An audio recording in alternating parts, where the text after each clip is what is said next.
OTEP à tous, bienvenue sur la chaîne des panafricanistes par essence, par conviction et par excellence. Celle des citoyens qui émitent par nécessité et obligation de combat.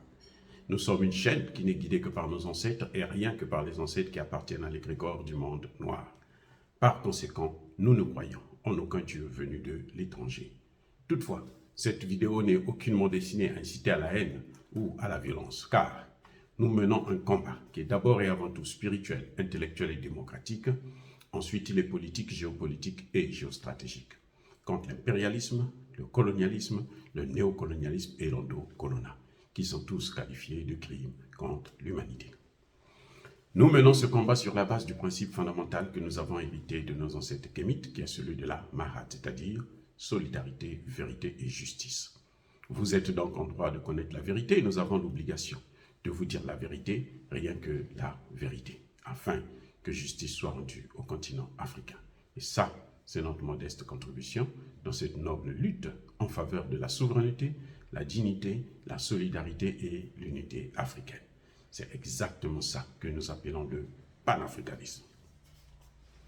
Bien-aimés frères et sœurs, nous allons parler du Congo démocratique.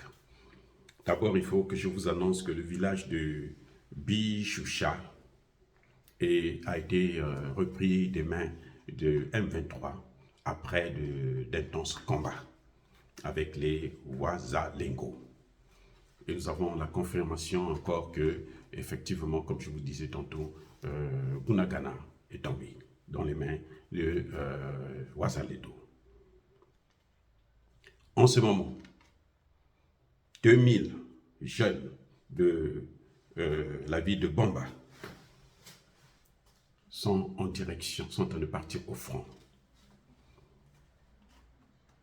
pour soutenir les Wazalendo. Ils se basent, les Wazalendo bien sûr, se basent sur l'article 63 de la Constitution congolaise qui demande, qui donne le droit et qui dit que c'est un devoir pour tout Congolais de prendre les armes, s'il le faut, pour combattre l'ennemi lorsque le pays est attaqué par une puissance étrangère. Et le Congo est visiblement attaqué par le Rwanda et l'Ouganda, fondamentalement parlant. Donc, depuis un certain temps, je vous ai dit que le président Tshisekedi a demandé à ce que les Nations Unies puissent se retirer immédiatement. Donc, on attend, avant la fin de ce mois, un plan de retrait qui sera élaboré par la MONUSCO et le gouvernement congolais. C'est ça maintenant que nous attendons. Entre-temps, les Wazalendo continuent à avancer. Les combats sont durs, certes, mais ils sont en train de l'emporter.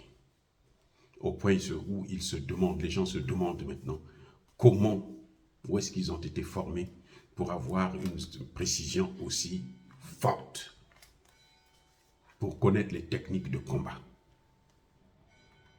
Eh oui. Et d'ici là, plus les rebelles, le M23 et les autres groupes terroristes vont continuer à massacrer ou à rester sur le sol congolais, plus la jeunesse congolaise va se mobiliser.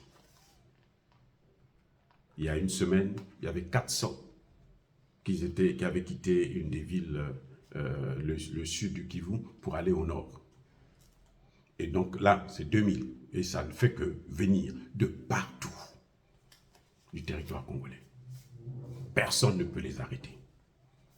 Entre-temps, Tshisekedi lui-même est en train de former 40 000 soldats, des jeunes volontaires, qui vont aller au front. Donc, le Congo commence à reprendre la bonne direction. Et c'est ce que nous saluons.